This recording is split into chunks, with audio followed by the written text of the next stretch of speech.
તમે તમારી પોતાની ચાવી પણ અપ્લાય કરી શકો છો અને મારા દ્વારા આપેલી ચાવી પણ તમે ધારો તો અપ્લાય કરી શકો છો. જો અહીંયા દોરવણીની લાક્ષણિકતાની મેં ચાવી આપી છે. તો લાક્ષણિકતાની ચાવી છે બાળકો, હે વિક્ષનીમાં વિક્ષ કી ગોલી લો, ખીચ ખીચ દૂર કરો. ઓકે, ચાલો. તો હે વિક્ષનીમાં પ્રોત્સાહન, હે વિક્ષનીમાં પ્રોત્સાહન. જો આમ કેમ મસ્ત ગળું બેસી ગયું હોય, વિક્ષ કી ગોલી લો, ખીચ ખીચ દૂર કરો. તો આ વિક્ષ તમે લઈ લો એટલે ગળાને પ્રોત્સાહન મળે કે ન મળે? ઓકે, હા. તો હે વિક્ષનીમાં પ્રોત્સાહન. ઓકે, ચાલો. પછી દોરવણીનું મહત્વ. તો વિદ્યાર્થી મિત્રો, ચાવી તમે જાતે બનાવી છે, તમારી પરસેવાની કમાણી છે, હા, તો એ ચાવીને પણ તમે અપ્લાય કરી શકો છો. અને સાથે સાથે બાળકો, દોરવણીના મહત્વની ચાવી અહીંયા મેં તમને આપી છે, એ પણ તમે અપ્લાય કરી શકો છો. ઓકે, દોરવણીનું મહત્વ છે. કાકા, આ વિકાસ કર્મચારી અંકુશ અસર. કાકા, આ વિકાસ કર્મચારી અંકુશ અસર. કાકા, આ વિકાસ કર્મચારી અંકુશ અસર. ઓકે, આ રીતે વિદ્યાર્થી મિત્રો યાદ રાખવાની છે. હવે આ ચાવી પ્રમાણે મોટે કરો કે તમે જાતે બનાવેલી ચાવી. હું તમને એ કહેવા માંગતો હતો કે ચાવી કોઈ પણ હોય આપણને યાદ હોવી જોઈએ. આપણી ચાવી પ્રમાણે આપણે મુદ્દા લખી શકીએ તેમ હોય બાળકો, સમજાય છે? આપણી ચાવી પ્રમાણે જો આપણે મુદ્દા લખી શકીએ તેમ હોય તો સમજી લેવાનું કે આપણને મુદ્દા આવડે છે અને મુદ્દાની અંદરનું તો આપણે વાંચીને વ્યવસ્થિત મૌલિકતાથી પણ લખી શકીએ છીએ. ઓકે, ચાલો તો આગળ વધીએ વિદ્યાર્થી મિત્રો. આજનો સરસ મજાનો ટોપિક છે. આજે આપણે શીખવાના છીએ બાળકો દોરવણીના તત્વો વિશે.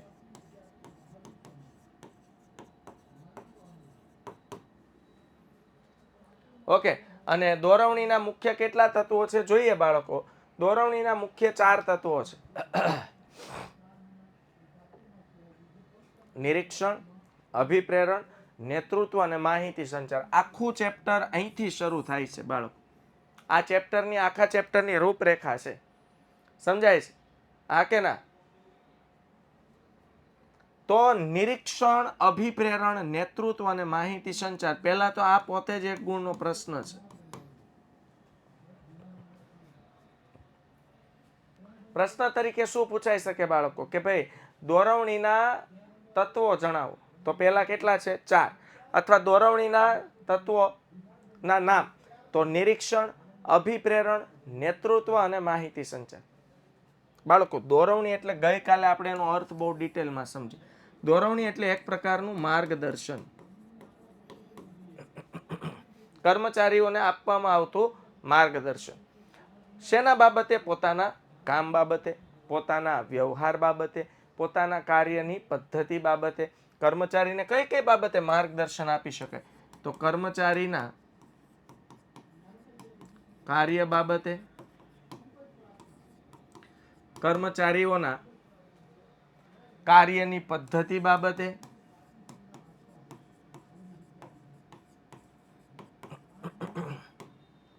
અને કર્મચારીઓના વ્યવહાર બાબતે. ઘણી બધી બાબત એવી છે કે જેમાં તમે કર્મચારીઓને દોરવણી આપી શકો છો. કર્મચારીઓના વ્યવહારમાં એ આવી જાય કે ભાઈ કર્મચારી સાથે એવો વ્યવહાર કરીએ કે જેથી કર્મચારીઓનો જુસ્સો ઓટોમેટિક વધે. ઓકે, હવે બાળકો દોરવણીના મુખ્ય કેટલા તત્વો થયા? 4. નિરીક્ષણ, અભિપ્રેરણ, નેતૃત્વ અને માહિતી સંચાર. જુઓ, નિરીક્ષણનો મતલબ થાય છે સુપરવિઝન.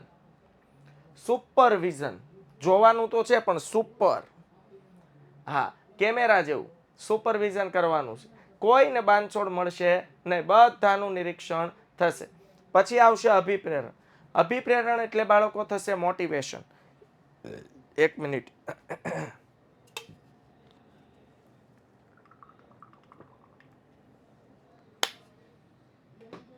અભિપ્રેરણ એટલે શું થશે બાળકો? મોટિવેશન. બાળકો, મોટિવેશનની દરેક વ્યક્તિઓને જરૂર હોય. એઝ અ કર્મચારી તરીકે કામ કરતો હોય કે એઝ અ હ્યુમન બિઈંગ તરીકે સમાજમાં દરેક વ્યક્તિને મોટિવેશનની જરૂર હોય છે. ઓકે, હા, મોટિવેશન એ બે પ્રકારના હોય બાળકો. નાણાકીય પ્રોત્સાહન હોય ને બિન નાણાકીય પ્રોત્સાહન હોય. એવું પ્રોત્સાહન કે જેના લીધે તમે મોટિવેટ થાવ. નાણું આપો તોય મોટિવેટ થઈએ. ઘણી વખત બિન નાણાકીય પ્રોત્સાહન હોય તોય માણસ મોટિવેટ થાય. ઓકે, તો આજે એના વિશે આપણે ચર્ચા કરવાના છીએ. નિરીક્ષણ અને અભિપ્રેરણ વિશે આપણે ખાલી ચર્ચા કરવાના છીએ. ઓકે, ચાલો. નિરીક્ષણનો અર્થ આપ્યો છે સાહેબ. નિરીક્ષણ એટલે સુપરવિઝન કરવું. પરીક્ષાના વર્ગખંડમાં 30 વિદ્યાર્થીઓ એક ક્લાસમાં પરીક્ષા આપતા હોય અને એક આખા ક્લાસનું નિરીક્ષણ કરવું કે કોઈ વિદ્યાર્થી ચોરી તો નથી કરતું ને, કોઈ વિદ્યાર્થી ગેરરીતિ તો નથી આચરતું ને, કોઈ વિદ્યાર્થી પુરવણીમાં અયોગ્ય રીતે તો નથી લખતું ને, કોઈ વિદ્યાર્થી ક્યાંય અટવાતું તો નથી ને. આ સુપરવિઝન બાળકો. અને આ જે કરનાર વ્યક્તિ હોય એને નિરીક્ષક કહેવાય. યાદ રાખજો, નિરીક્ષણ કરનાર વ્યક્તિને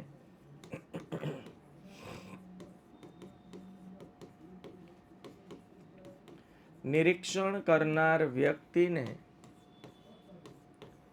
નિરીક્ષક કહે છે. સમજાય છે બાળકો? જે વ્યક્તિ નિરીક્ષણ કરે તેને નિરીક્ષક કહે છે, સુપરવાઇઝર.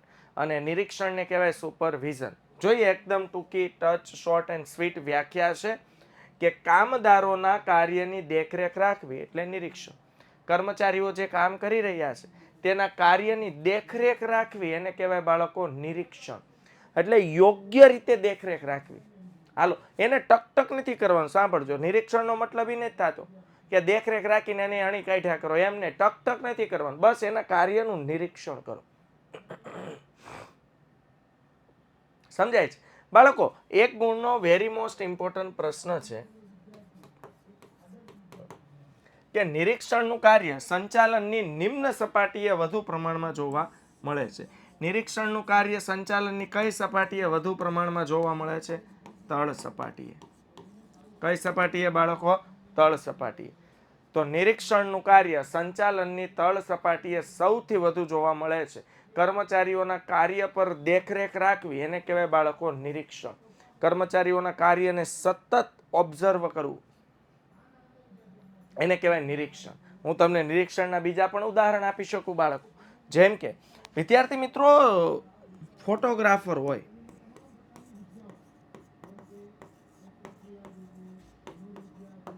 ચાલો, હવે ફોટોગ્રાફર છે. જેમ કે આપણે એમ લઈએ ડિસ્કવરી ચેનલ તમે જુઓ છો તો ડિસ્કવરી ચેનલના જે વિડીયોગ્રાફીના માણસો છે, ફોટોગ્રાફીના માણસો છે, એ કયા લેવલે પશુ અને પક્ષીઓનું નિરીક્ષણ કરે છે તમે જુઓ. એ જે કામ કરે છે ને એ એક પ્રકારનું નિરીક્ષણ કહેવાય. નિરીક્ષણ તો કેવું કે આપણે એવી કઈ પ્રવૃત્તિઓ કરશું કે ચાલો હું કોઈ પક્ષીઓનું ઓબ્ઝર્વેશન કરું છું, નિરીક્ષણ કરું છું, તો મારી પ્રવૃત્તિને કારણે પક્ષી ઉડી તો નહીં જાય ને, મારી પ્રવૃત્તિને કારણે પક્ષી આ જગ્યાએ આવવાનું બંધ તો નહીં કરી દે ને, મારી પ્રવૃત્તિને કારણે પક્ષી તેની એક્શન બદલી તો નહીં નાખે ને. સમજાય છે આ કે ના? ક્લિયર થાય છે? તો નિરીક્ષણ આ છે વિદ્યાર્થી મિત્રો. ઓકે, તો ફોટોગ્રાફર જે કરે છે તે પણ એક પ્રકારનું શું છે? નિરીક્ષણ. તો આપણે એવું લઈ શકીએ કે જંગલમાં પક્ષીઓનું નિરીક્ષણ કરતો ફોટોગ્રાફર. આ નિરીક્ષણ. ત્યાર પછી આપણે લઈ લઈએ વર્ગખંડમાં પરીક્ષા આપતા વિદ્યાર્થીઓનું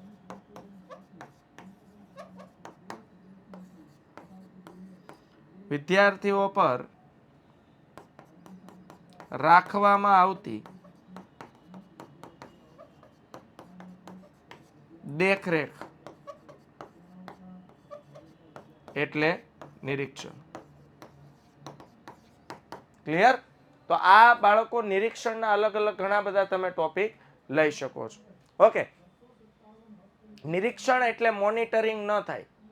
મોનિટરિંગ નિરીક્ષણ ધંધાકીય એકમમાં બાળકો કોઈ એક કર્મચારીનું નથી કરવાનું, દરેક લોકોનું કરવાનું છે. જેમ કે હું તમને મોનિટરિંગનો એક્ઝામ્પલ આપું કે ભાઈ આપણે વિદ્યાકુલમાં ઘણા બધા શિક્ષકો છે ને બધાના ક્લાસ ચાલતા હોય, એમાંથી મારો એકનો જ ક્લાસ જો દિલ્હીમાં જોવાતો હોય તો એ પર્સનલ મોનિટરિંગ થયું કહેવાય.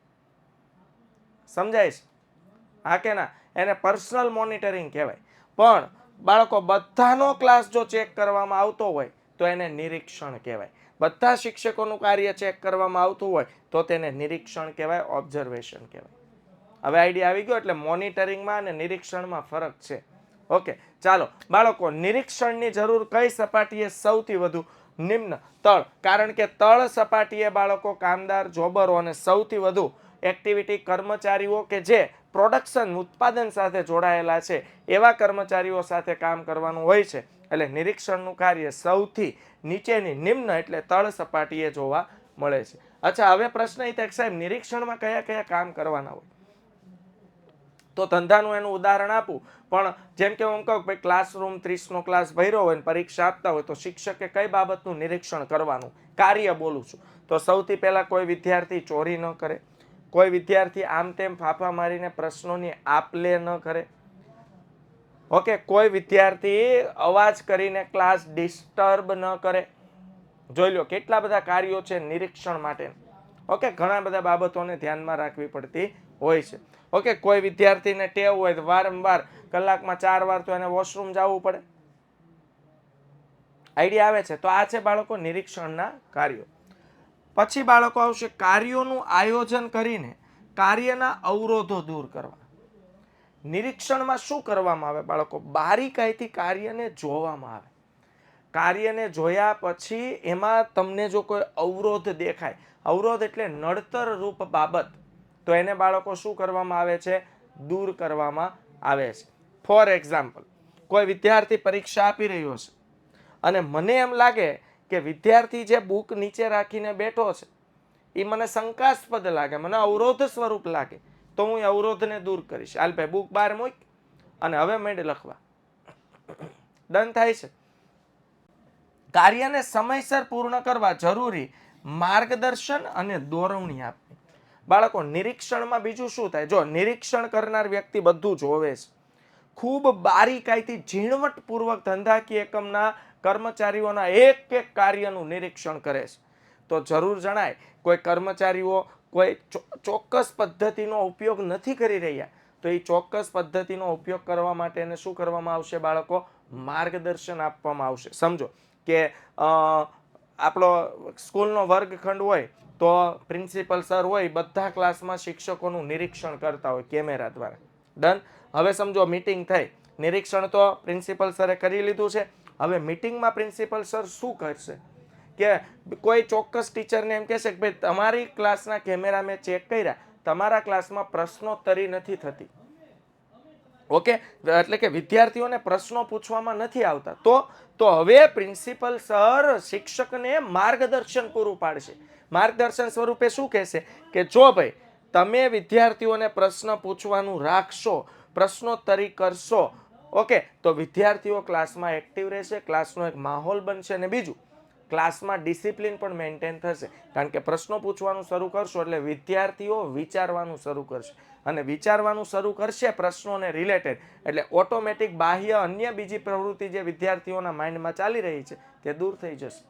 તો આને માર્ગદર્શન કહેવાય બાળકો. એવું કર્મચારી લેવલે પણ થતું હોય છે. કોઈ કર્મચારી યોગ્ય રીતે કામ કરે છે વ્યવસ્થિત, પણ એનું ઓબ્ઝર્વેશન નિરીક્ષણ કરવામાં એવું ખબર પડી કે આ કામ જો હું આને સલાહ આપું, માર્ગદર્શન આપું તો આ કામ આને અન્ય પદ્ધતિથી કરે તો વધુ સારી રીતે કરી શકે. તો આવી રીતે તમે દિશા સૂચન કરી શકો છો, માર્ગદર્શન આપી શકો છો.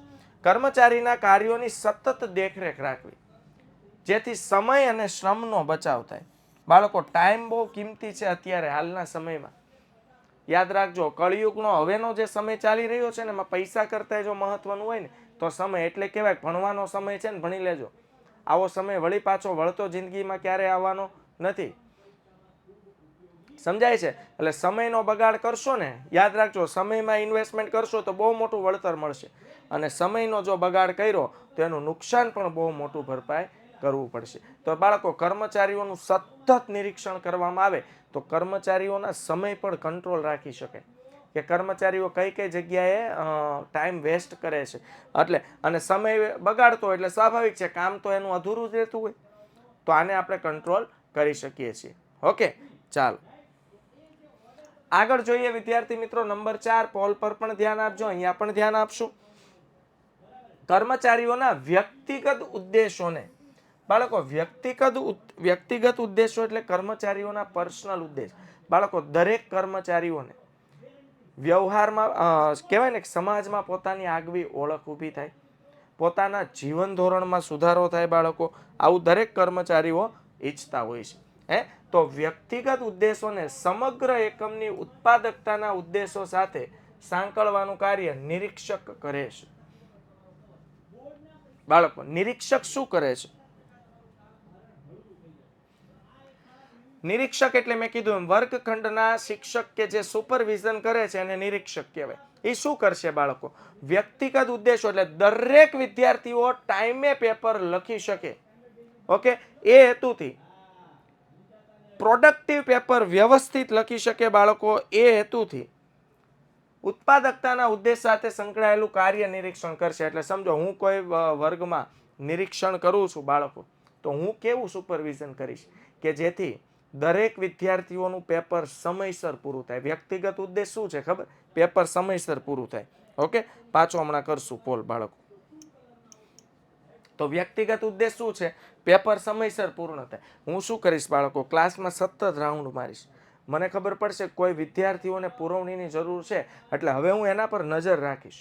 એ વિદ્યાર્થી જેવો હાથ ઊંચો કરશે ને સીધો જ હું પુરવણી લઈને ત્યાં આપી દઈશ, જેથી એનો સમય બચી શકે. નહીતર થાય એવું હું આ ખૂણે આટા મારતો હોય અને વિદ્યાર્થી હવે લખીને એમ કે સાહેબ પુરવણી, તો હું આ ખૂણે આટો મારું, વળી આમ આવું, પછી વિદ્યાર્થીને પુરવણી આપું, સહી કરું, એના કરતાં સહી કરીને રેડી રાખું. તો બાળકો બધાના ઉદ્દેશો સિદ્ધ થાય, કર્મચારીઓની કાર્યક્ષમતામાં વધારો થાય. તે માટે અભિપ્રેરણ અને પ્રોત્સાહન ખૂબ જરૂરી છે બાળકો.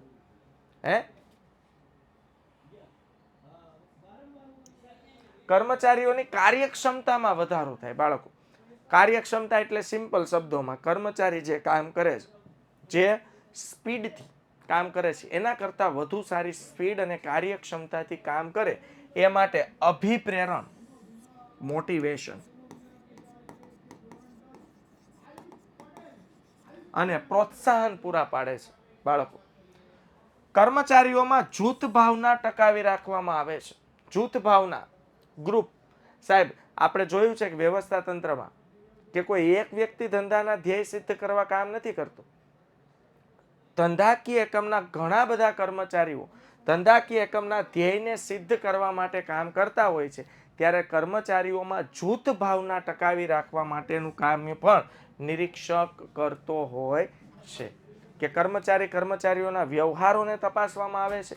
કોઈ જગ્યાએ જો કોઈ અટપટું કારણ દેખાય તો એની સાથે ડિસ્કશન કરીને જે કંઈ પણ મૂંઝવણ છે તે દૂર કરીને જૂથ ભાવના ટકાવી રાખશે, જેથી કરીને ગ્રુપમાં કર્મચારીઓ કામ કરે અને ધંધાકીય એકમને આગળ વધારવા માટેના પ્રયત્નો કરે. ઓકે, માહિતી સંચાર ઝડપી બનાવવાનું કાર્ય કરે છે.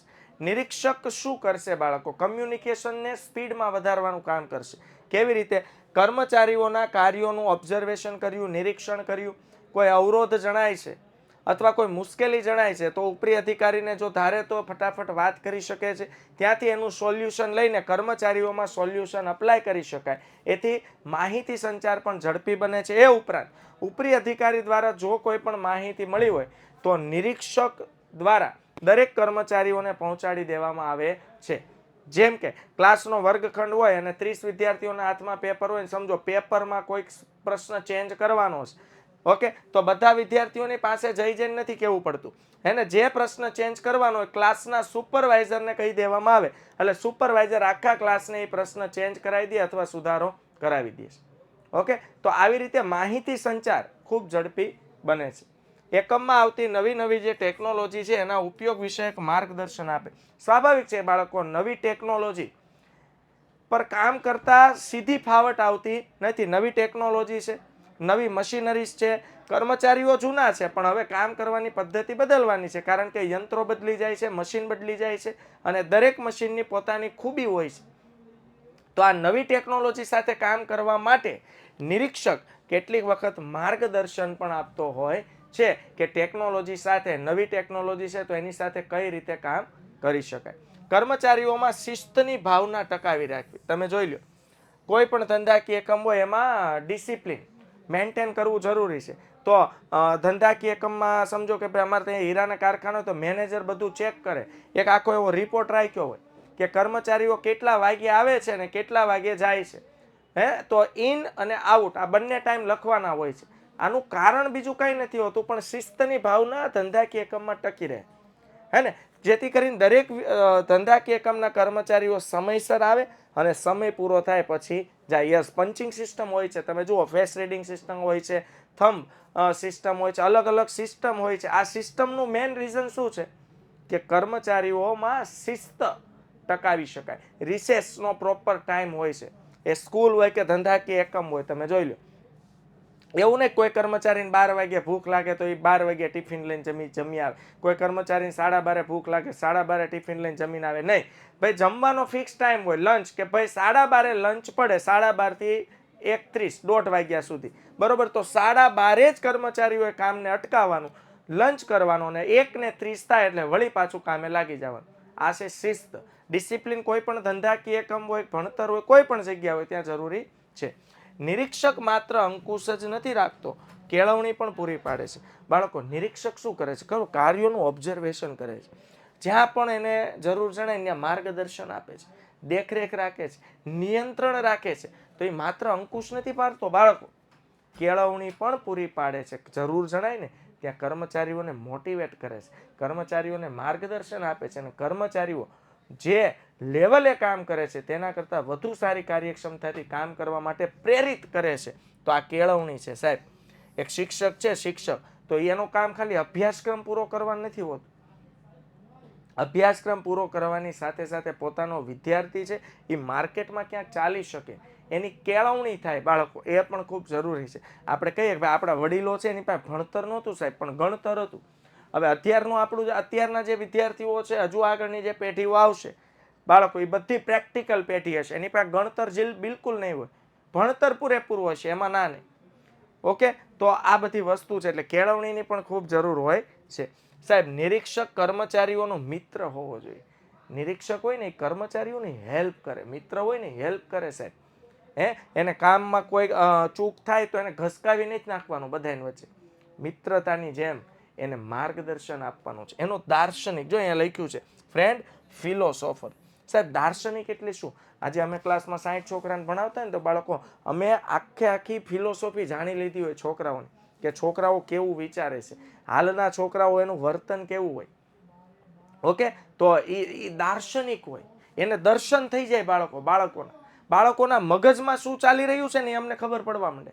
થોડાક સમય બાળકો અમારી સાથે કામ કરે ને એટલે અમને ખબર પડી જાય કે આ બાળક સાથે આપણે કેવું વર્તન કરવાનું છે, ને આ બાળક સાથે કેવું વર્તન કરવાનું, કે આ બાળક સાથે આપણું આવું વર્તન કરીએ તો આ બાળકને ન ગમે.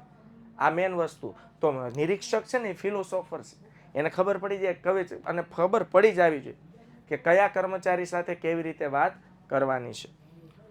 ઓકે, અને ગાઈડ તો છે જ, માર્ગદર્શક તો છે જ. જ્યાં અટવાશે ત્યાં કર્મચારીઓની હેલ્પ કરશે અને માર્ગદર્શન પૂરું પાડશે. ઓકે, ચાલો. હવે આવે છે બાળકો અભિપ્રેરણ અને તેની લાક્ષણિકતા. બહુ ટૂંકો ટચ. અને બાળકો, આ ચેપ્ટર જ પપ્પુ ચેપ્ટર છે, પણ મજાની વાત એ છે કે આ ચેપ્ટરમાં આપણને 5 માર્ક્સના પ્રશ્નો પૂછાવાના છે. મેન જલસા એ છે, સમજાય છે. બાકી જો હવે અભિપ્રેરણ એટલે મોટિવેશન. ઓહો સાહેબ, મોટિવેશન તમે જુઓ ને, અમુક મોટિવેશન સેમિનાર અટેન્ડ કરો એટલે 3 દી તો તમારામાં એવી એનર્જી આવે, આ કામ મંડે કરવાના. આમ કોઈ એમ કે સવારે વહેલા ઉઠીને વાંચવું જોઈએ, 3 દી વાંચે, 4 વાગ્યાનું અલાર્મ મૂકે ને 3:45 ઉઠી જાય. હા, પછી ચોથા દિવસે 4 વાગ્યાનું અલાર્મ મૂકે, 3:45 ઉઠી જાય, 4:15 વળી પાછો નાઈ ધોઈને કમ્પ્લીટ રેડી થઈને પાછો સૂઈ ગયો હોય. હા, એટલે મોટિવેશન તો શું છે કે આપણા જીવનમાં ડગલે ને પગલે આપણને મળે છે. આ ટકતું નથી લાંબુ, એ અલગ વાત છે. બાકી મોટિવેશનમાં ક્યાંય આપણે બાંધછોડ કરતા નથી. હા, અમે યુટ્યુબમાં અલગ અલગ વિડીયો લઈ જતા, આમ સાહેબ મોટિવેટ થઈ ગયા, હવે તો આમ ભણી નાખશું, હવે તો તેમ. પણ 3 થી 4 દી, અરે બહુ સારું મોટિવેશન મળી ગયું હોય ને તો અઠવાડિયું રહે હો. બાકી એનો પાવર આમ સાહેબ ધીમે ધીમે ધીમે ધીમે ઉતરતો જાય. એક દિવસ તો પછી હા ઉતરી ગયેલ કઢી જેવા મોઢા કરીને બેઠા હોય, કારણ કે મોટિવેશનનો અભાવ છે. તો મોટિવેશન છે ને સતત ચાલતી પ્રક્રિયા છે, એને વારંવાર આપવી પડે બાળકો. સમજાય છે? તો જુઓ, અભિપ્રેરણ એટલે બાળકો અહીંયા પહેલા લખી દઉં શું થાય? મોટિવેશન. ઓકે, અભિપ્રેરણ એ દોરવણીના 4 તત્વો પૈકીનું એક છે. યસ, આપણને ખબર છે. નિરીક્ષણ પણ દોરવણીનું પહેલું તત્વ હતું. અભિપ્રેરણ દોરવણીનું બીજું તત્વ છે. અભિપ્રેરણનો ખ્યાલ ખૂબ વિશાળ છે. જ્યાં જ્યાં માનવી કાર્ય કરે, બાળકો મોટિવેશન માણસને હોય, મશીનને ન હોય. હાલો, સમજાય છે? માણસ હોય ને, માણસ એનામાં લાગણી હોય, વિચારે, બોલે, સાંભળે. મશીનની સાથે તમે ઢીકે પાટે આવો ને તો એને ફરક ન પડે સાહેબ, પણ માણસને પડે. પણ એ કયો માણસ? વિચાર એવો. અમુક માણસ તો કેવો હોય, એને દિવાલે ટકો ભટકાડો ને સાહેબ તો દિવાલની 2 ટાઇલ્સ તૂટી જાય, પણ એનામાં કોઈ ફરક પડે નહીં. તો મોટિવેશન તો એને જરૂર હોય, એને ઉતરે કે જે એના બાબતે વિચારે, એને અમલમાં મૂકે. બાકી અમુક તમે જુઓ, ઓલો પથ્થર ઉપર સાહેબ ટીપું ટીપું ટીપું પાણી પડે ને તોય ક્યારેક એમાં ખાડો પડે. પણ અમુકમાં તો સાહેબ તમે શીર્ષાસન કરીને, તપ કરીને ભગવાન પાસેથી વરદાન માગો કે સાહેબ આ છોકરાને સુધારો, આ છોકરીને સુધારો, તોય નહીં એટલે નહીં, એમાં ફેર ન જ પડે સાહેબ. હા, એમાં 100% ફેર ન પડે એમ. હા, પણ મોટિવેશન એ બહુ મોટી તાકાત છે. જો તમે તમારા જીવનમાં ઉતારશો તો અવશ્ય તમને એનો ફાયદો થશે. તો જ્યાં જ્યાં માનવી કાર્ય કરે ત્યાં ત્યાં અભિપ્રેરણની જરૂર પડે સાહેબ. માણસ જ્યાં જ્યાં આમાં રુદ્રાક્ષને બધી ખબર હોય. એ શું છે? ભૂમિયો માણસ છે, ભૂમિયો. આ વર્લ્ડ ટૂર કરીને આવ્યો, ખબર છે? દુબઈમાં એવો પથ્થર છે સાહેબ, એમાં ટીપું ટીપું પાણી પડે ને એટલે એમાં ખાડો પડી જાય. હા, વ્યાસ રુદ્રાક્ષનો મારે ક્યારેક કોન્ટેક્ટ કરવો જોઈએ. ભૂમિયો છે બાળકો, એને ગાઈડ કહેવાય. હા, ક્યારેક ફોરેનમાં ફરવા જશું તમારા આશીર્વાદથી તો અમે રુદ્રાક્ષને અવશ્ય લઈ જશું ગાઈડ તરીકે. કારણ કે આપને પછી શું છે, ફોરેનમાં બહુ કંઈ ખબર ન હોય એટલે આપને એમ કે સાહેબ જો અહીંયા આમ જવાય, અહીંયા આવી રીતે હોય, અહીંયા આવી રીતે વર્તન કરવાનું હોય. હા, એટલે આપણે એનો સંપર્ક કરશું, હે ને મિસ્ટર રુદ્રાક્ષ? હા, જો ઓકે, ચાલો. તો જ્યાં જ્યાં માનવી કાર્ય કરે ત્યાં ત્યાં અભિપ્રેરણની જરૂર પડે છે સાહેબ. માણસ એકમાત્ર ઉત્પાદનના 2 સાધનો છે, ભૌતિક સાધનો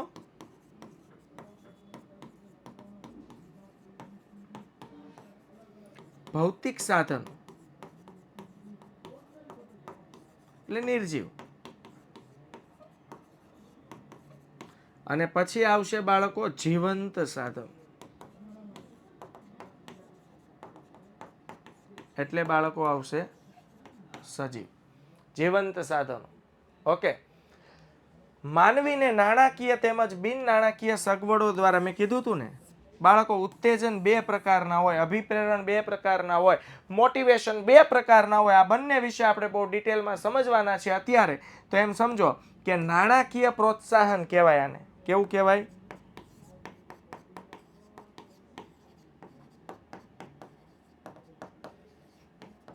અને આને કહેવાય બાળકો બિન નાણાકીય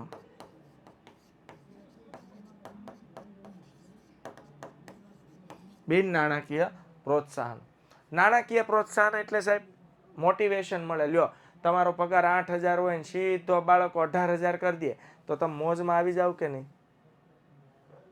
હા સાહેબ, તમે કર્મચારી તરીકે કામ કરતા હો ને સીધો તમને મેનેજર બનાવી દે, તમે મોજમાં આવી જાવ કે નહીં? હા, નાણાકીય પ્રોત્સાહન કહેવાય સાહેબ. હાલો, કેટલીક વખત બિન નાણાકીય પ્રોત્સાહન કામ કરતા હોય. કંપનીનો શેઠ આવીને આખા 50 જણા બેઠા હોય ને તમને ઊભા કરીને એમ કે વેરી ગુડ, નાઇસ વર્ક, તમારું કામ બહુ જોરદાર, જબરદસ્ત, સરસ મજાનું છે. આહા સાહેબ, આમ જો એ દિવસે તો આપણે આમ હમાતા ન હોય એમ વટથી હાલીએ. શું કામ? કારણ કે શેઠે આવીને 50 કર્મચારીના વચ્ચે આપણું વખાણ કર્યું. સાહેબ 1 રૂપિયો નથી આપ્યો. હાલો, તેમ છતાં બોલો આપણે મોટિવેટ થઈ ગયા. આપણા મનમાં તો એમ થઈ ગયું ના ના, આપણું કામ એટલે આપણું કામ, શેઠે વખાણ તો કરવા પડે. હાલો, સમજાય છે? ક્લિયર થાય છે? આ કે ના? ઓકે, ચાલો આગળ જોઈએ બાળકો. અભિપ્રેરણ વિશે એની વ્યાખ્યા છે સાહેબ, કર્મચારીઓમાં વધુ કાર્ય કરવા માટે પ્રેરણા આપીને. સાહેબ, પ્રેરણા આપવી એટલે કર્મચારીઓને વધુ કામ કરી શકે એ માટે પ્રેરિત કરવા, એને પુશ કરવા, એને ધક્કો મારવો, એને બૂસ્ટ કરવા. ઓકે, તેઓનો મહત્તમ કાર્ય સંતોષ ઉપલબ્ધ કરાવવો એટલે અભિપ્રેરણ. બાળકો, મહત્તમ કાર્ય સંતોષ, હવે કેવું છે, પોતાનું કામ પોતાને ગમવું જોઈએ. ગમવા માંડે ને એટલે માણસ ઓટોમેટિક પ્રગતિ કરે. પ્રગતિ કરે એટલે એનું મોટિવેશન ક્યારે ઘટે જ નહીં, મોટિવેશન વધ્યા જ કરે બાળકો. સમજે? Yes or no? ઓકે, જોઈએ તો એની વ્યાખ્યા છે, કર્મચારીઓમાં વધુ કાર્ય કરવા માટે પ્રેરણા આપીને, વધુ કાર્ય કરવા માટે પ્રેરણા આપીને તેઓને મહત્તમ કાર્ય સંતોષ ઉપલબ્ધ કરાવવો એટલે અભિપ્રેરણ. જોઈએ વિદ્યાર્થી મિત્રો,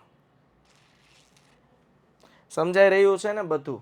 હા, અમુક વિદ્યાર્થી ના પાડે છે, હવે એનો પોલ નથી થતો કે ના પાડે છે કઈ ખબર નથી પડતી, કે પછી આ પીસી વાળા હોય કદાચ નાય નો પાડતા હોય ને હાય નો પાડતા હોય ને એનો પોલ નામાં ગણાય જતો હશે કદાચ.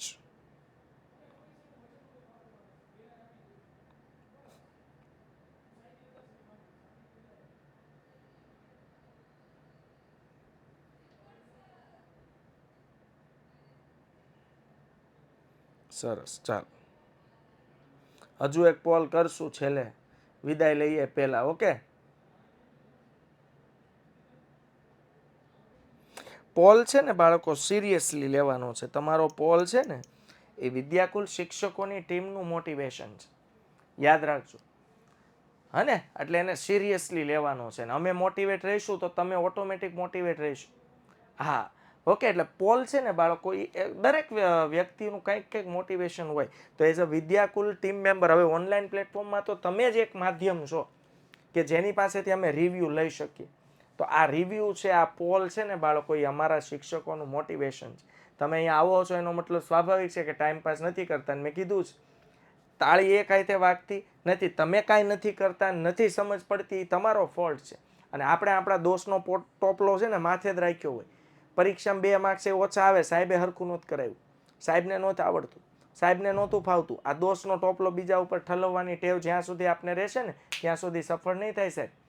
આપણા દોષનો ટોપલો આપણે આપણી ઉપર ઠલવવો પડે કે 2 માર્ક્સ ઓછા આવ્યા, નક્કી મારો ક્યાંક વાંક હશે, નક્કી મારી મહેનત ઘટતી હશે, નક્કી મારો ક્યાંક ફોલ્ટ હશે. સમજાય છે? કાંઈ વાંધો નહીં. ચાલો, તો કર્મચારીઓમાં વધુ કાર્ય કરવા માટે પ્રેરણા મળે. હાલો, એ માટે મહત્તમ કાર્ય સંતોષ ઉપલબ્ધ કરાવવો એને કહેવાય મોટિવેશન. સાહેબ, કર્મચારીઓને ડગલે ને પગલે હાલો, વાણીથી, કેટલીક વાર પૈસાથી, કેટલીક વાર સપોર્ટથી મોટિવેટ કરો. કર્મચારી જે કાર્યક્ષમતાથી કામ કરે છે ને એના કરતાં વધુ સારી કાર્યક્ષમતાથી કામ કરશે. સાહેબ, માઇકલ જુસિયસ શું કહે છે? ઈચ્છિત કાર્યની સિદ્ધિ માટે, એટલે આપણે જે કાર્ય સિદ્ધ કરવા માંગીએ છીએ તે માટે પોતાને કે બીજાને પ્રેરણા આપવાની પ્રક્રિયા એટલે અભિપ્રેરણા. સાહેબ, આપણે જે કામ ઈચ્છીએ છીએ, આપણો જે ગોલ છે, એ ગોલને પાર પાડવા માટે, ગોલને સિદ્ધ કરવા માટે પોતાને કે અન્યને પ્રેરણા આપવાની પ્રક્રિયા એટલે અભિપ્રેરણા. ઓકે, ત્યાર પછી માર્ગનના મતે જોઈએ બાળકો, તો અભિપ્રેરણ એ મનની એવી સ્થિતિ છે કે કર્મચારીઓને તેમના લક્ષ્ય તરફ દોરી જાય. સાહેબ, અભિપ્રેરણ મોટિવેશન એવી સ્થિતિ છે બાળકો, કોઈ પણ વ્યાખ્યા લખો ચાલે. ઓકે, જે કર્મચારીઓને તેના લક્ષ્ય, તેના ગોલ તરફ દોરી જાય. ઓકે, ચાલો આગળ જોઈએ. ડી મોર્ગન, લાક્ષણિકતાની ચાવી છે ઉવિસ હસ આપ કસમ ફેક. અહીંયા છે ને છેલ્લે ક આવે છે પણ એ ક સાયલેન્ટ રાખવાનું, બોલવાનું નથી. ઉવિસ હસ, પેલા તો ઉવિસ ને કહેવાનું, ઉવિસ હસ દાંત કાઢ આપ કસમ ફેક. હા, ઓકે, અને બાળકો ફેંકતા તમને આવડે છે? હા, મને ક્યાં નથી ખબર. હા, અમારા આજના વિદ્યાર્થીઓને ફેંકતા તો બહુ સારું આવડે. હા, એટલે હું ક્રિકેટનો બોલ ફેંકવાની વાત કરું છું. તમે હું સમજા હું તમે? હા, લે ફેંકતા એટલે ભાઈ તમને નીરજ ચોપડાની જેમ જેવેલિયન થ્રો ફેંકતા સારો આવડતો એમ ફેંકવાની વાત કરું છું. તમે શું સમજાતા? મતલબ તમે સાચું સમજી ગયા એમ? હા, ઓકે, કાંઈ વાંધો નહીં. ચાલો, હા, હું તો પોઝિટિવ કહું છું ભાઈ. હા ભાઈ, અત્યારના વિદ્યાર્થીઓ હોનહાર છે, એને ક્રિકેટ રમતા હોય તો બોલ ફેંકતા આવડે, જેવેલિયન થ્રો કરતા હોય તો ભાલો ફેંકતા આવડે. હા, ઓકે, ચાલો, કાંઈ વાંધો નહીં સાહેબ. લાક્ષણિકતા જોઈએ. ઉવીસ, હસ, આપ, કસમ ફેંક. હા, ઓકે. હા, ગોળા ફેંકતા આવે. ગોળા ફેંકની રમત એમ હોય. ગોળા ફેંકવામાં તમે પાવરફુલ છો સાહેબ, એમાં કાંઈ ઘટે એમ જ નથી. હા, ઓકે, ચાલો.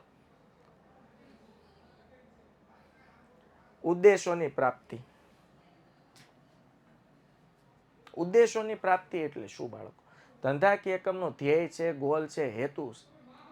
સાહેબ, જ્યાં સુધી કર્મચારીઓ ઉતરી ગયેલ કઢી જેવું મોઢું કરીને ધંધામાં બેઠા હોય સાહેબ, ત્યાં સુધી ધંધાકીય એકમનું કામ વ્યવસ્થિત થાય જ નહીં.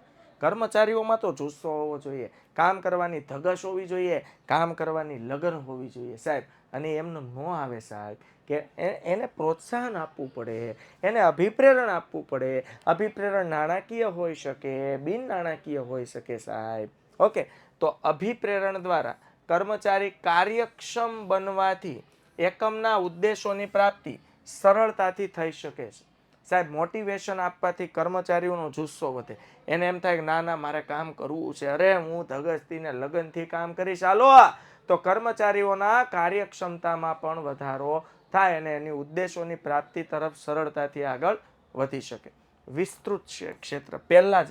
પહેલી સ્લાઇડમાં કીધું હતું કે અભિપ્રેરણ છે ને બાળકો, ખૂબ વિશાળ ક્ષેત્ર છે.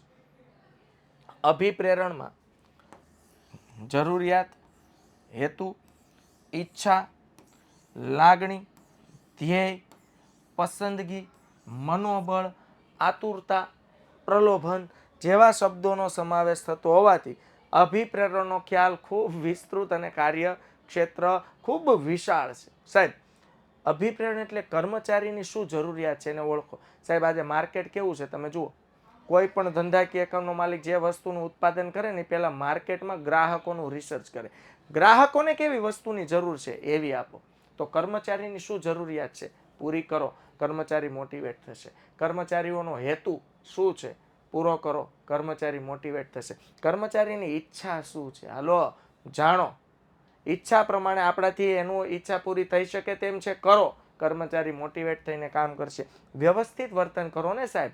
માણસ છે, ઘણી વખત કામ બગડે, ભૂલ થાય, તો બધાની વચ્ચે એની ઇન્સલ્ટ ન કરાય. લાગણીશીલ વ્યક્તિ છે, એને પ્રેમથી સમજાવો સાહેબ. કે કાંઈ વાંધો નહીં, આ વખતે ભૂલ થઈ, પણ જો ભૂલ બહુ મોટી છે, છતાં ભૂલની હું તને માફી આપું છું, બીજી વાર ધ્યાન રાખજે સાહેબ. બીજી એના મનમાં તમારી રિસ્પેક્ટ વધી જશે. હાલો. પસંદગી, મનોબળ. મન મક્કમ કહેવાય ને, મન હોય તો માળવે જવાય, નહીતર અમુકને દિવાળી ટાઈમે ઘરના માળીએ સાફ સફાઈ કરવા ચડવું હોય ને તોય નથી ચડાતું સાહેબ. તો મનોબળ અતિ મહત્વનું છે. આતુરતા, કામ કરવાની ધગશ અને લગન. પ્રલોભન, પ્રલોભન એટલે લાલચ. મોટિવેશનમાં એ આવે સાહેબ. કર્મચારીઓને એવું કંઈક પ્રલોભન આપો. હું એમ કહું ભાઈ, જો આ દિવાળી સુધીમાં આ ટાર્ગેટ પૂરો થશે ને તો બધા કર્મચારીઓના ખાતામાં 25,000 રૂપિયા બોનસ નાખવામાં આવશે. આ લાલચ. હજી ક્યાં બોનસ નાખી દીધું? ટાર્ગેટ આપો ને સાહેબ. ટાર્ગેટ આપશો ને એટલે કર્મચારી એનું જી જાન લગાવી દેશે. કારણ કે એને પગાર કરતાં વધુ 20,000 તો બોનસ મળવાનું છે. અને જો એ ટાર્ગેટ પૂરો નહીં થાય તો 20,000 નહીં મળે, તો એ ટાર્ગેટ પૂરો કરવા માટે કર્મચારી દોડશે. એ પ્રલોભનો કહેવાય. ઓકે, તો બહુ વિશાળ અને વિસ્તૃત કાર્યક્ષેત્ર છે સાહેબ. ઓકે, સતત પ્રક્રિયા મેં કીધું 3 દીમાં આપણો મોટિવેશનનો પાવર ઉતરી જાય છે સાહેબ. એટલે મોટિવેશન ડગલે ને પગલે સતત વારંવાર આપ્યા કરવું પડતું હોય છે. કર્મચારીઓને તેઓના કાર્ય અંગે સતત માર્ગદર્શન આપતા જ રહેવું પડે છે. એકવાર કર્મચારીઓને પ્રોત્સાહિત કર્યા બાદ અભિપ્રેરણ આપવાનું બંધ કરી શકાતું નથી. એટલે અભિપ્રેરણ એ ધંધાકીય એકમની શરૂઆતથી અંત સુધી ચાલુ રહેતી સતત પ્રક્રિયા છે સાહેબ. એને કન્ટિન્યુ અભિપ્રેરણ રાખવું પડે, કન્ટિન્યુ મોટિવેટ રાખવા પડે. કેટલીક વખત નાણાકીય પ્રોત્સાહન આપીને મોટિવેટ રાખો, કેટલીક વખત બિન નાણાકીય પ્રોત્સાહનથી મોટિવેટ રાખો, પણ કર્મચારી મોટિવેટ રહેવો જોઈએ.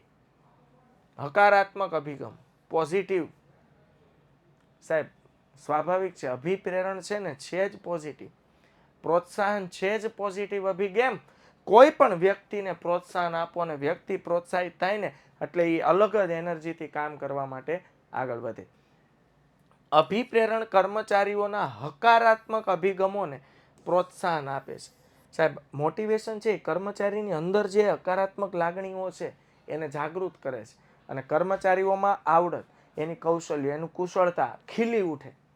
હાલો, સમજાય છે? બસ ખીલવાની જ વાત હોય. બાળકો એક પુષ્પની કળી હોય ને, એને સવારના અજવાળાની રાહ જોઈને બેઠવું હોય. અને આ કર્મચારીઓ માટે સવારનું અજવાળું એટલે મોટિવેશન. એ કે ખીલતી કળી હોય ને, સવારનો સૂર્યપ્રકાશ આવે ને એટલે ખીલવાની વાટ જોઈને બેઠી હોય, કેવો સૂર્યપ્રકાશ આવે ને હું ખીલી ઉઠું. કર્મચારીઓમાં એવું જ હોય સાહેબ. કામ તો દરરોજ જ કરતા હોય, મોટિવેશનની રાહ જોઈને બેઠા હોય. જેવું મોટિવેશન મળે ને, કર્મચારી ખીલી ઉઠે અને પોતાનો જી જાન લગાવીને ધંધાકીય એકમમાં ઉત્સાહથી કામ કરે.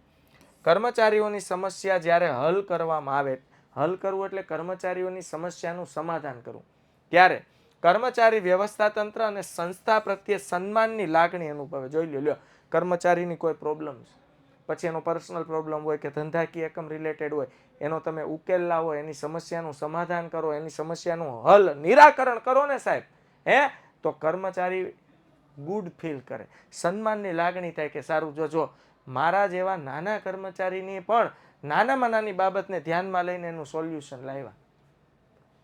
પોતે સંસ્થાનો એક ભાગ છે એમ સમજીને કાર્ય કરે કે ના, શેઠ છે એ નાના મારા જેવા કર્મચારીનું વિચારે છે, તો મારું ધંધાકીય એકમમાં મહત્વ છે. આમ વિચારીને કર્મચારી પોતાની વધુ કાર્યક્ષમતાથી કામ કરશે. ઓકે, આવી કાર્યશૈલીથી કર્મચારીઓ અને એકમનો વિકાસ શક્ય બને છે અને એ હકારાત્મક સ્વાભાવિક છે સાહેબ. આવી રીતે જો કર્મચારીઓને સતત માર્ગદર્શન આપીને મોટિવેટ કરીને આગળ વધવામાં આવે તો કર્મચારીઓનો વિકાસ થાય છે. ચાલો, સતત પ્રક્રિયા કીધું એમ. અભિપ્રેરણની પ્રક્રિયા સતત ચાલતી પ્રક્રિયા છે. કર્મચારીઓ પાસેથી કામ લેવા માટે એને પ્રોત્સાહિત કરવા પડે. તેમને જરૂર જણાય તો દોરવણી અને માર્ગદર્શન આપવું પડે. એકવાર કર્મચારીઓને પ્રોત્સાહિત કર્યા પછી એ સેમ ટોપિક રિપીટ થયો, પાછી આ ચેનલ રિપીટ થયો કે હું રિપીટ થયો બાળકો, આ પાછું બંધ કરી શકાય નહીં. ઓકે, આંતરિક પ્રેરણા આ કરતા નહીં, રિપીટ. માનવીની જરૂરિયાત એ એક લાગણી છે સાહેબ. માણસ છે ને, સેલ્ફ રિસ્પેક્ટ દરેક વ્યક્તિની હોય. તમે જુઓ, વિદ્યાર્થી હોય ને, વિદ્યાર્થીને આખા ક્લાસમાં ઘસકાવો ને એટલે એની સેલ્ફ રિસ્પેક્ટમાં ગોબા પડે સાહેબ. હા કે ના? પીડીએફ લખવાની નથી બેટા, વાંચશો ને એટલે બહુ વાંચવાની છે. હા, વાંચીને પરફેક્ટ તૈયાર કરી દેવાનું છે બસ. તો સાહેબ, એ છોકરાને ક્લાસમાં એને એમ થશે કે સરે મારી ડિસરિસ્પેક્ટ કરી નાખી, સેલ્ફ રિસ્પેક્ટ હણી નાખી. પણ સાહેબ, એ જ છોકરાને તમારે ખીજાવવું હોય તો એ સર જો બહાર આવીને ખીજાશે ને, ઉલટાની સર પ્રત્યેની ઇજ્જત વધી જશે અને તોફાને બંધ કરી દે. એને મનમાં એમ થશે કે હારું સર ધાર્યું હોત ને તો મને અંદરે ખીજાત, પણ બહાર ખીજાણે એનો મતલબ સરને મારી સેલ્ફ રિસ્પેક્ટની પરવા છે. તો ધંધામાં આવવું હોય સાહેબ. એ માણસ છે ને, એ લાગણીશીલ વ્યક્તિ છે સાહેબ. એની સાથે મશીનની જેમ ટ્રીટમેન્ટ વ્યવહાર ન હોય, જેના દ્વારા માનવીને પોતાના જીવનમાં કંઈક ખૂટે એવું અનુભવાય, જેને પૂર્ણ કરવા મોટિવેશનની શક્તિ માણસની અંદર પ્રસાર કરવી પડે છે. હા, એટલે ઘણીવાર માણસ ઉદાસ થઈ ગયો હોય ને કોઈ વ્યક્તિ આવીને એને મોટિવેટ કરે, સારી સલાહ આપે, તો એ વ્યક્તિ ખરેખર મોટિવેટ થાય બાળકો. આ મોટિવેશનની તાકાત છે. પરિવર્તનશીલ આધુનિક યુગમાં વ્યવસ્થા તંત્રમાં ઝડપી પરિવર્તનો આવે છે. આવા પરિવર્તનો કર્મચારીઓ સ્વીકારવા તૈયાર હોતા નથી સાહેબ. નવા પડકારો દરરોજ કાંઈક નવું આવે, એટલો ફાસ્ટ જમાનો આવી ગયો છે. તો નવા પડકારો, નવી ટેકનોલોજી, નવી બાબતો, કર્મચારીઓ સાહેબ આ પરિવર્તનોને ઝડપથી નથી સ્વીકારી શકતા. તો એ કર્મચારીઓ આ પરિવર્તનોને સ્વીકારે એ માટે એનામાં જરૂરી સમજ રોપવી પડે અને એને સમજણ શક્તિ એનામાં આપણે વાવવી પડે. અને એ સમજણ શક્તિ એટલે મોટિવેશનની તાકાત. સમજાય છે? હા કે ના? તો અભિપ્રેરણ દ્વારા તેઓને યોગ્ય સમજ આપીને પરિવર્તનોને સ્વીકારવા તૈયાર કરી શકાય. કર્મચારી એમ કે હું મારથી નહીં થાય, અરે નો હું થાય, એને વ્યવસ્થિત ઊભો રાખી સમજાવે, નો હું થાય ભલામણા. આ દુનિયામાં એવું કાંઈ નથી કે જે અશક્ય હોય. અને નહીં આવડે, ભૂલ પડશે, કાંઈ વાંધો નહીં, એકવાર ભૂલ પડે હું શીખવાડીશ, બીજી વાર ભલે ભૂલ પડે એનાથી બીવોમાં, બાકી શીખવાનું છે. હાલો, હે ને? આવી રીતે કહો ને એટલે સાહેબ એને એમ થાય કે ના ના શેઠ સપોર્ટ કરે છે ને ભલે ભૂલ થાય બાકી હું શીખીશ, તો એ નવા પડકારોને સ્વીકારશે. કર્મચારીઓની કાર્યક્ષમતામાં વધારો થાય, સ્વાભાવિક છે સાહેબ. મોટિવેશન મળે, કર્મચારીનો જુસ્સો વધે, પ્રોત્સાહન મળે, તો જે કાર્યક્ષમતાથી કર્મચારી કામ કરતો હોય ને એની કરતાં વધી જાય કાર્યક્ષમતા. અને સાહેબ કાર્યક્ષમતા વધી જાય એટલે કર્મચારી બળપૂર્વક કામ કરે, કામ કરવાની સ્પીડ વધી જાય, કામ પ્રત્યેનો ઉત્સાહ અને જુસ્સો પણ વધી જાય.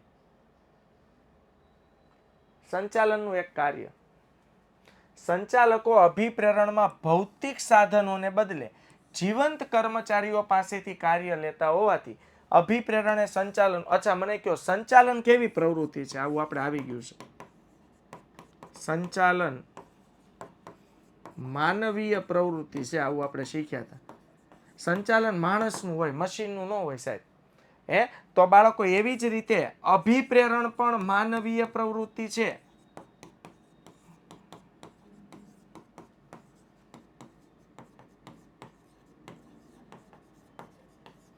અભિપ્રેરણ પણ માનવીય પ્રવૃત્તિ છે, સમજાય છે?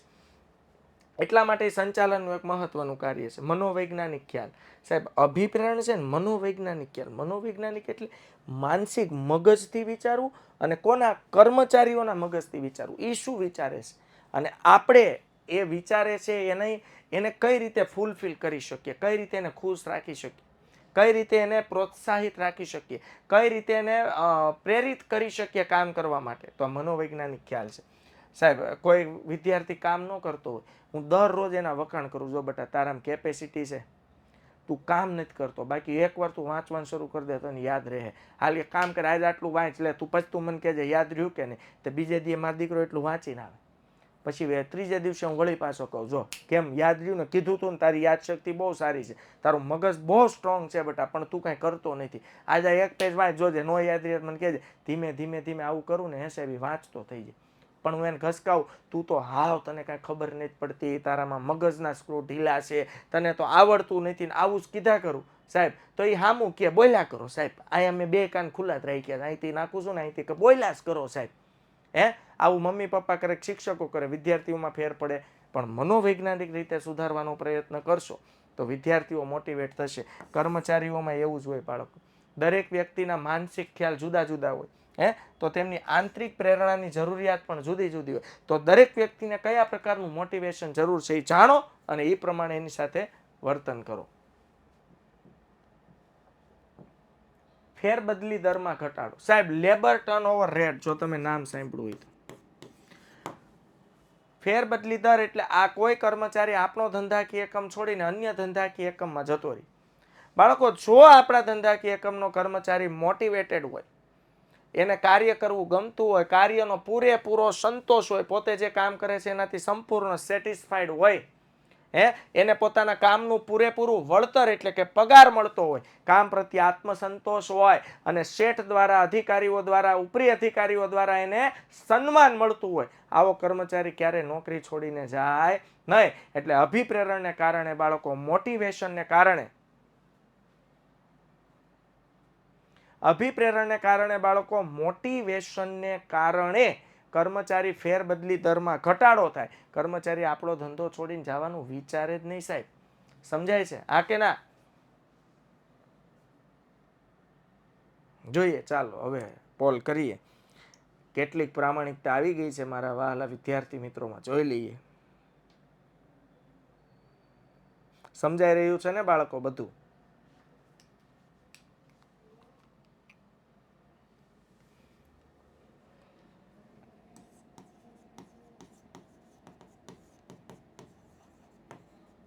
સરસ, વેરી ગુડ.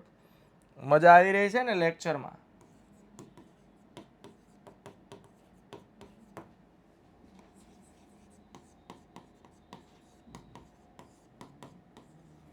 સરસ. અને હવે આ કરી લેશું, ઓકે?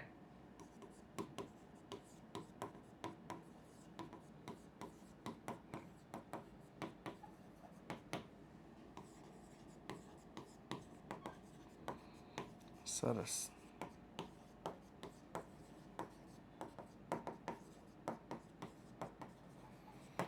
ઓકે વિદ્યાર્થી મિત્રો, તો ફરીથી નેક્સ્ટ લેક્ચરમાં મળીશું. ત્યાં સુધી આવજો, bye bye, take care, C you, જય હિન્દ, ભારત માતા કી જય.